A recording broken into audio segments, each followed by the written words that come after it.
kriminalisasi, kami ingin dipenjara, bahkan ingin dibunuh satu lawannya. Karena di dalam tubuh kami mengalir darah suci dari Rasulullah. Karena di dalam tubuh kami, dalam tubuh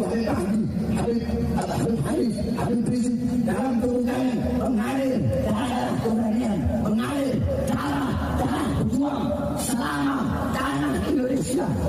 Tinggal kosong dari kami para habaib, maka selama itu kami para habaib yang akan berada di barisan paling depan rela hancur. Anda ingin bertanya, ketika antum azan asyhadu anna Muhammad Rasulullah, Muhammad jaddak atau jaddi, Muhammad Rasulullah kakek ente atau kakek anak? Kalau ente berkata Rasulullah Muhammad kakek ente, faqad kadzabta, maka ente telah berdusta. Jaddak atau jaddi?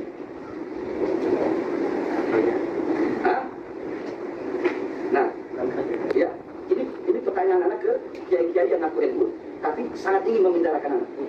Pertanyaannya, kalau ente bilang Muhammad kakek anak, terus kenapa ente berani ingin memenjarakan seorang anak cucu yang kakeknya ente yang ini sebagai nabi? Di dalam tubuh kami mengalir darah berjuang, mengalir darah keberanian.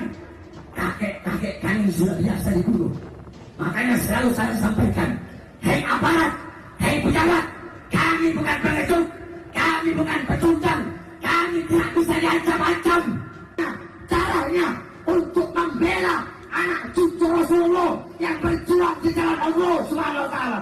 Ngaku dalam darah kami ada mengalir darah Rasulullah, disuruh tes DNA malah nyuwun kuburin Nabi dibongkar. Itu enggak. Jadi mereka pembohong, jangan dipercaya. Kaum Ba'alawi itu pembohong. Saya tahu orang Yaman itu di mana-mana di luar negeri jadi kuli. Hanya di Indonesia, bagian Jawa, bagian NU, mereka jadi tuan, kemudian bangsa pribumi dijadikan budak.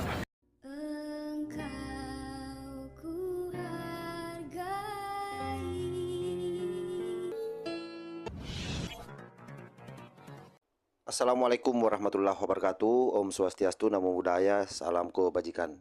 Video di awal itu adalah merupakan penggalang-penggalang ceramah daripada Bahar Smaik ya. Lebih tepatnya sebenarnya bukan ceramah, tetapi sebuah glorifikasi terhadap dirinya, di mana dia mengatakan bahwa di dalam darahnya mengalir darah Rasulullah Sallallahu Alaihi Wasallam, dan itu dilakukan di berbagai kesempatan. Dan satu hal yang menarik, karena baru-baru ini ada seorang kiai yang sepertinya melakukan umroh dan ziarah ke makam Rasulullah Sallallahu Alaihi Wasallam. Apa yang beliau lakukan di sana?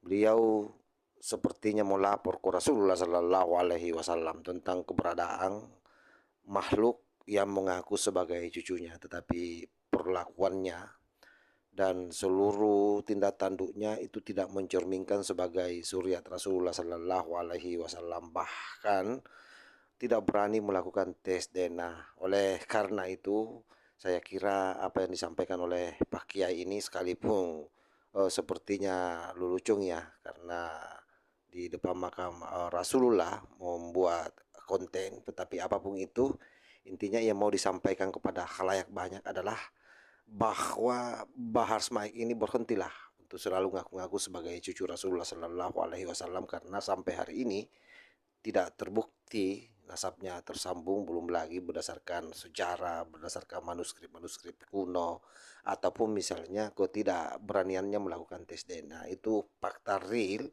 yang sampai hari ini tidak bisa dijawab oleh kelompok Ba'alawi. Sebagaimana kita ketahui bahwa video ini sudah beredar viral, dan saya kira ini patut untuk kita tonton secara bersama-sama. Assalamualaikum ya Nabi Allah, Assalamualaikum ya Rasulullah, Assalamualaikum ya Habibullah, Assalamualaikum ya sahibata. Ingkang kesekian kalinya kan Nabi kula matur ten Indonesia niku enten tiyang, ada orang yang ngaku Muhammad tuh kakek anak apa kakek ente, padahal Al-Quran dawuh itu maka Muhammadun aba ahadim min rijalikum walakin Rasulullah wa khatamin nabiyyin, bahwa Muhammad itu bukan kakek siapa-siapa, bukan bapak siapa-siapa, tapi beliau adalah Rasul Allah dan pamungkas Nabi. Jadi jangan diklaim dari bapaknya sopo, keluarga sopo begitu. Amal orang itu bergantung amalnya masing-masing, masing-masing. Inna akramakum mintallah atqakum. Orang yang paling mulia di sisi Allah adalah orang yang paling bertakwa. Itu jadi jangan membanggakan dan menipu orang dengan mengatasnamakan keluarga Nabi. Ngaku dalam dadah kami ada mengalir darah Rasulullah, disuruh tes DNA malah nyuwun kuburin Nabi dibongkar. Itu Masya Allah. Iya keturunan Muhammad, tapi mungkin Muhammad Said, mungkin itu SKP Muhammad Said itu kadang-kadang Muhammad Sopo gitu, Muhammad Mukadul lah, Muhammad Mukadul, Muhammad Diakoni. Kalau Rasulullah sih enggak. Jadi mereka pembohong, jangan dipercaya.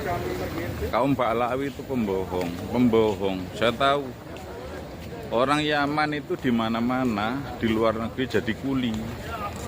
Hanya di Indonesia, bagian Jawa, bagian NU, mereka jadi tuan, kemudian bangsa pribumi menjadikan budak.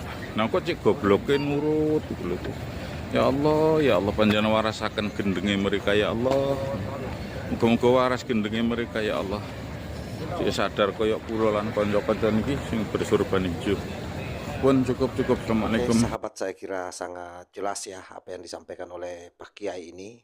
Sekali lagi bahwa ini satu bentuk sebenarnya ketidakcocokan, atau mungkin karena sudah sangat muak dengan perilaku barbar Bahar Smaik CS, sehingga kemudian Pak Kiai melakukan speak up di makam Rasulullah Sallallahu Alaihi Wasallam. Ya kira-kira melaporlah ke beliau bahwa ada yang namanya Bahar Smaik CS Kelambat Lawi ngaku-ngaku sebagai suriatmu, tapi ternyata mereka tidak terbukti sampai hari ini. Speak up ini juga memberikan ruang bagi seluruh mukibin untuk bertaubat. Mereka harus sadari bahwa yang mereka sembah-sembah selama ini, yang mereka uluh-uluhkan selama ini, yang mereka cintai selama ini bukanlah cucu Rasulullah Sallallahu Alaihi Wasallam. Kenapa demikian? Karena sekali lagi bahwa sampai hari ini mereka tidak mampu membuktikan keberadaan dirinya, bahwa nasabnya tersambung.